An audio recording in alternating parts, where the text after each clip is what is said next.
नमस्कार दोस्तों, कैसे हैं आप लोग। आई होप सब लोग अच्छे होंगे। दिस इज़ मानस। स्वागत है आपका हमारे YouTube channel Manas Manas academy for competitive exam. तो दोस्तों, आज मैं लेकर आया हूँ कुल 40 प्रश्न जो कि मेमोरी बेस्ड हैं, 1 जनवरी को जो कि पूछे गए थे सीटेट के एग्ज़ाम में। तो आइए दोस्तों शुरू करते हैं आज का पहला प्रश्न। तो पहला प्रश्न आया था दोस्तों, हाथी के बच्चे का वजन कितना होता है। तो दोस्तों, इसका उत्तर हो जाएगा हाथी के बच्चे का जो वजन होता है वो होता है 90 kg। और इससे रिलेटेड जितने भी क्वेश्चन बनेंगे हाथी से वो हम यहाँ पे सब डिस्कस करेंगे। मैंने सारे ही ले लिए हैं यहाँ से, क्योंकि हो सकता है कल वजन पूछा था, आज कुछ और पूछ ले। तो देख लेते हैं। यहाँ पे है, हाथी के बच्चे का वजन 3 महीने में कितना हो जाता है। तो दोस्तों, यहाँ पे 3 महीने में कितना हो जाता है, 200 kg हो जाता है दोस्तों। अगला है, अगर क्वेश्चन आ जाता कि भारत का राष्ट्रीय विरासत पशु क्या है, तो यहाँ पर भी दोस्तों हो जाएगा हाथी। अगला है, भारत में हाथी कर्नाटक राज्य में पाए जाते हैं। और है, हाथी समूह में रहते हैं। समूह का नेतृत्व जो होता है वो करता है कौन, हथनी करती है उसका समूह का नेतृत्व। यहाँ पे देख लेते हैं, जो बुजुर्ग हथनी होती है वो करती है समूह का नेतृत्व दोस्तों। यहाँ पे अगला क्वेश्चन इसी से और डिस्कस कर लेते हैं। यहाँ पर ये है, एक स्वस्थ हाथी दिन भर में कितना घास फूस या कितना, वो पूछेगा कितना केजी, कथन में दे देते हैं कभी कभी कि ये सही है नहीं सही है। तो यहाँ पे अगर आएगा ना 100 kg तो एकदम राइट हो जाएगा दोस्तों। और अगला है, हाथी का गर्भकाल लगभग कितना होता है। तो यहाँ पे हम देख पा रहे हैं 22 माह दोस्तों, 22 माह होता है। और अगर आएगा कि हाथी दिन भर में कितने घंटे सोता है, तो वो केवल और केवल सोता है बस 2 से 4 घंटे। 2 से 4 घंटे ही सोता है दोस्तों हाथी, 2 से 4 घंटे। अगला है, स्थल खंड में पाया जाने वाला सबसे बड़ा जानवर जो है या जीव है वो कौन सा है, हाथी। अगला आ जाएगा, अगला आया था प्रश्न दोस्तों खेजड़ी से संबंधित। तो यहाँ पे खेजड़ी से संबंधित हम सारी ही बातें डिस्कस कर लेते हैं। तो ये कहा आया था, खेजड़ी किस राज्य से संबंधित है। तो दोस्तों यहाँ पे हो जाएगा राजस्थान। राजस्थान। अगला है दोस्तों, खेजड़ी एक विशाल छायादार वृक्ष है और जिसकी छांव में स्थानीय बच्चे खेलते कूदते रहते हैं। खेजड़ी राजस्थान राज्य के थार रेगिस्तान में पाया जाता है। राजस्थान का ये राजकीय वृक्ष भी है। तो दोस्तों, अगर पूछेगा कि राजस्थान का राजकीय वृक्ष कौन सा है, तो खेजड़ी दोस्तों लगा देना है। और है, खेजड़ी की जड़ें गहरी होती हैं और कम पानी में भी रह सकती हैं। तो यहाँ पे ये देखना है, कम पानी में भी रह सकती हैं। ठीक है दोस्तों। अगला देख लेते हैं, खेजड़ी की पत्ती का प्रयोग जानवरों के चारे में किया जाता है। और एक चीज़ और बता दूं दोस्तों, इसकी जो छाल होती है उसका औषधि बनाने में भी काम आता है। तो अगला जो प्रश्न है वो है, खेजड़ी प्रश्न इसी को डिस्कस कर लेते हैं, प्रश्न बाद में देख लेंगे। खेजड़ी की फली का इस्तेमाल सब्जी के रूप में कर लिया जाता है दोस्तों यहाँ पे। अब अगला है, अगला समाजीकरण की प्राथमिक और द्वितीयक एजेंसी कौन सी है। तो दोस्तों यहाँ पे आप देख पा रहे हैं, इससे रिलेटेड कम से कम हर शिफ्ट में एक प्रश्न तो बनता ही बनता है। ये है, अगर प्रथम पूछेगा तो हो जाएगा परिवार और द्वितीयक पूछेगा तो हो जाएगा विद्यालय दोस्तों। अगला प्रश्न देख लेते हैं। अगला प्रश्न आया है कि छोले भटूरे कहाँ का भोजन है। तो यहाँ पे हो जाएगा पंजाब। अगला है, अगला प्रश्न हिंदी से है। इसमें पूछा था हिंदी का उपसर्ग क्या है। तो हो जाएगा दोस्तों यहाँ पे इति। उपसर्ग का मतलब जो चीज़ पहले आती है, तो इसमें आ रहा है इति। इति पहले आ रहा है तो हो जाएगा इति।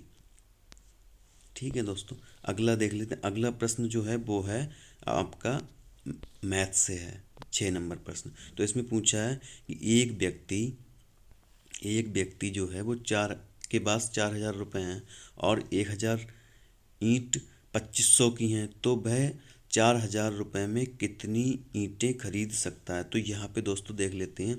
अब यहाँ पे 4,000 रुपये तो उसके पास है, उसके बाद क्या कहा गया कि 1,000 यानी 1,000 ईंट कितने की, 2500 की। तो यहाँ पे एक ईंट का रेट निकाल लेंगे हम। यहाँ पे एक ईंट का रेट हो जाएगा 2500 अपॉन में 1000। तो यहाँ से एक ईंट का रेट मिल जाएगा, ये हो जाएगा 2.5। अब यहाँ पे 2.5 मिल गया दोस्तों। तो अब 4000 में कितनी ईंटें आएंगी वो देख लेते हैं। तो 4000 में दोस्तों यहाँ पे अब 4000 रुपये हैं किसी के पास, तो इससे अपॉन में 2.5। अब 2.5 से अगर काटेंगे तो यहाँ पे कितना आ जाएगा दोस्तों, पॉइंट हटाया तो यहाँ पे एक जीरो बढ़ जाएगा। कितना हो जाएगा, 25। 25 एकम 25 और 15 बचे, डेढ़ और जीरो हो गए 15, 150। 15, 25 छक 150 और जीरो का जीरो उतार लिया, डबल जीरो हो गया। तो यहाँ पे आंसर जो आ गया वो आया होगा 1600। जो 1600 लगाया होगा उनका सही हो गया होगा दोस्तों। अगला जो प्रश्न आया था, जो हिंदी से बता रहे हैं कि कोविड-19 से संबंधित पैसेज था दोस्तों। और जो एक और पैसेज आया था वो था कवि तुलसीदास से संबंधित पैसेज था। तो यहाँ पे दोस्तों पैसेज की भी तैयारी प्रॉपर तरीके से करनी है आपको। यहाँ पे पूछे जा रहे हैं खूब पैसेज।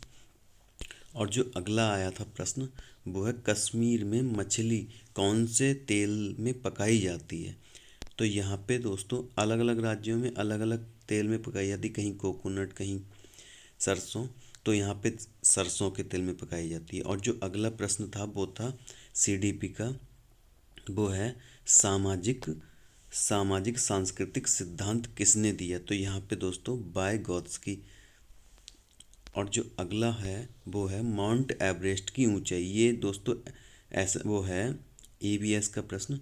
तो इसमें है माउंट एवरेस्ट की ऊंचाई कितनी है। तो दोस्तों यहाँ पे अगर 848, 8848 हो तब भी यही लगाना है, 8849 हो तब भी यही लगाना है, क्योंकि अभी जो इसका एकदम मानक है, एकदम जो राइट वो है ऊंचाई, तो इसकी हो जाएगी 8,848,888.88।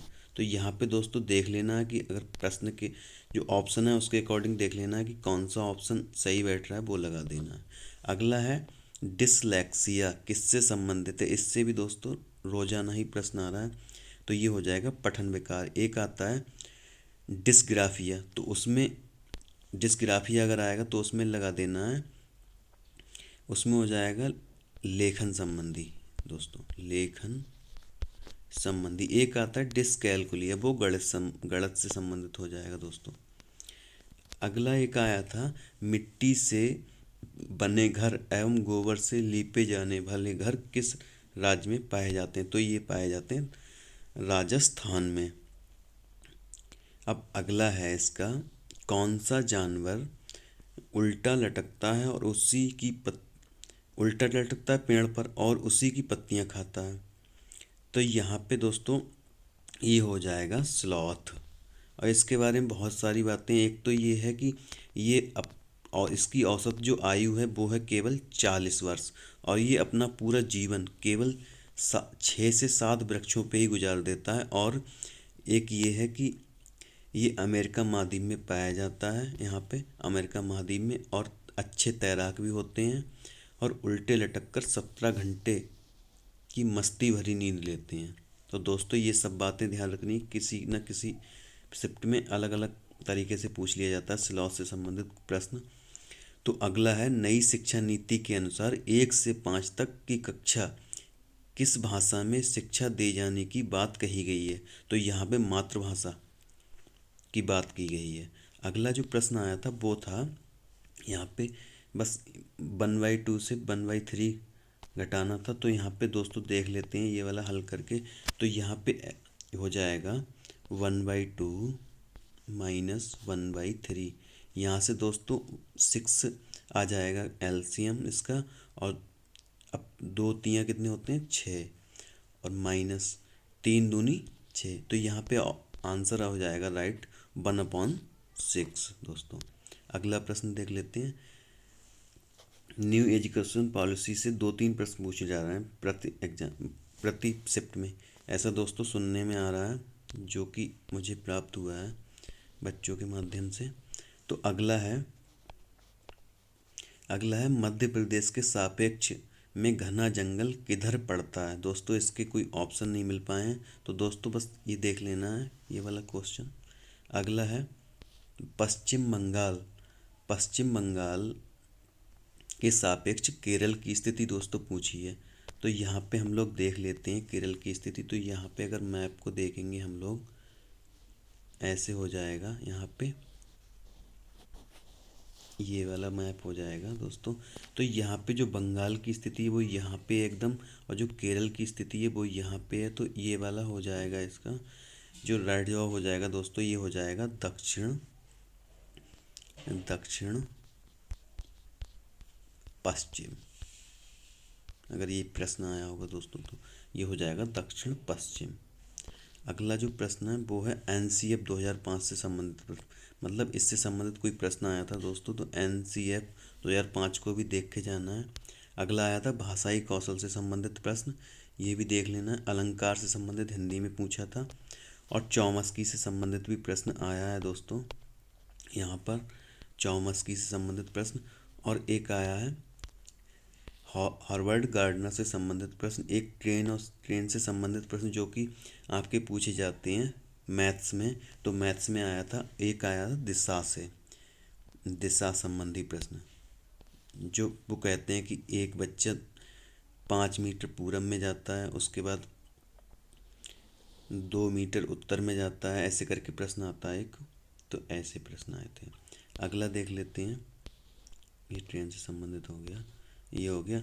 और यहाँ पे दोस्तों पूछी गई है संविधान की अनुसूची। ये आई थिंक मेरे हिसाब से दोस्तों आया होगा सेकंड पेपर में SST में। तो यहाँ पे सारी ही हम डिस्कस कर लेते हैं एक बार। जो इसमें 8वीं अनुसूची पूछी गई थी तो वो है भाषा से रिलेटेड, मैं सारी ही बता देता हूँ। तो जो पहली अनुसूची है, जो मूल संविधान था उसमें टोटल 8 अनुसूचियाँ थीं, वर्तमान में 12 हैं। वो कैसे जोड़ी गई वो हम अभी बताते हैं। तो जो पहली अनुसूची है उसमें है केंद्र एवं उसका संघ एवं उसका राज्य क्षेत्र। और जो दूसरा है उसमें है जो वो हैं उसके जो अधिक, जैसे मान लो राष्ट्रपति, प्रधानमंत्री, जितने भी बड़े बड़े वो हैं पद, उनके वेतन की बात की गई है। और जो तीसरा है उसमें शपथ। और जो 4 है उसमें कहा गया है राज्यों के लिए राज्यसभा में सीटों का आवंटन। और 5 है उसमें अनुसूचित क्षेत्र के बारे में चर्चा की गई। और जो छठा है उसमें है असम, मेघालय, त्रिपुरा और मिजोरम में के जनजातीय क्षेत्रों के बारे में विशेष प्रावधान। और जो 7 है उसमें 7 में अनुसूचियाँ बताई गई हैं। जो सूचियाँ हैं जैसे संघ की और राज्य की और संवर्ती सूचियाँ, जो 3 तरह की सूचियाँ बताई गई हैं। और जो 8 है वो भाषा से संबंधित है, उसमें 22 भाषाएं, मूल संविधान में 14 थी। और दोस्तों जो 9वीं है वो जोड़ी गई है प्रथम अमेंडमेंट से जोड़ी गई है 1951 में दोस्तों, यहाँ पे 1951 में जोड़ी गई है, 1951 में जोड़ी गई है। और जो 10वीं है वो है क्या नाम है, जो 9वीं है वो है भूमि सुधार से। और जो 10वीं है वो है दल बदल से दोस्तों। और जो 11वीं है वो जोड़ी गई है 73वें संवैधानिक संशोधन, वो ग्राम पंचायत से रिलेटेड है। और जो 12वीं अनुसूची है वो है आपकी नगर से रिलेटेड है, उसमें 18 सब्जेक्ट हैं। और जो अगला देख लेते हैं, अगला दोस्तों प्रश्न यहाँ पे है संविधान की 8वीं अनुसूची होगी बेन हिले से संबंधित जो गणित की पेडागोजी है उससे पूछे जा रहे हैं प्रश्न। और अगला है टैपियोका से संबंधित प्रश्न पूछा गया था जो कि EVS के पोर्शन से आया था। अगला प्रश्न जो मैथ से आया था वो LCM से आया था दोस्तों। आगे देख लेते हैं, अगला है शूटिंग स्टार को क्या कहा जाता है। तो दोस्तों जैसे हम लोग देखते थे बचपन में कि एक तारा टूटता हुआ आता तो उसको एक तो कहा जाता है टूटता हुआ तारा, और दूसरा कह देते हैं उल्का पिंड भी कहा जाता है। अब अगला प्रश्न पूछा था बंगाल की खाड़ी से सटे राज्य, वो भी देख लेते हैं दोस्तों। यहाँ पे मैंने मैप ले लिया है। तो यहाँ पे देखो दोस्तों, यहाँ पे जो बंगाल की खाड़ी से सटे हुए राज्य हैं वो यहाँ पे देख लेते हैं। तो देखो बंगाल की खाड़ी ये रही पूरी की पूरी, ये वाली बंगाल की खाड़ी है यहाँ से यहाँ तक। तो यहाँ पे दोस्तों आप देख पा रहे हैं जो है, यहाँ पे सबसे पहला हो जाएगा आपका तमिलनाडु, दूसरा हो जाएगा आंध्र प्रदेश, तीसरा हो जाएगा उड़ीसा, और जो चौथा है वो हो जाएगा आपका यहाँ पे पश्चिम बंगाल। तो 4 राज्य हैं, ध्यान रखने हैं दोस्तों। ये क्रम भी पूछ सकता है, उत्तर से दक्षिण क्रम भी पूछ सकता है, कभी कभी उत्तर से दक्षिण क्रम पूछेगा, उत्तर से उत्तर दक्षिण क्रम। तो यहाँ पे दोस्तों आ जाएगा सबसे पहले पश्चिम बंगाल, उसके बाद उड़ीसा, आंध्र प्रदेश, और सबसे बाद में आ जाएगा आपका तमिलनाडु। तो दोस्तों ये थे कुल 32 प्रश्न जो कि मुझे विभिन्न माध्यमों से मिले हैं, जो कि 1 जनवरी 2022 को सीटेट की परीक्षा में पूछे गए थे। तो दोस्तों आज की क्लास यहीं पर समाप्त करते हैं। जय हिंद, जय भारत।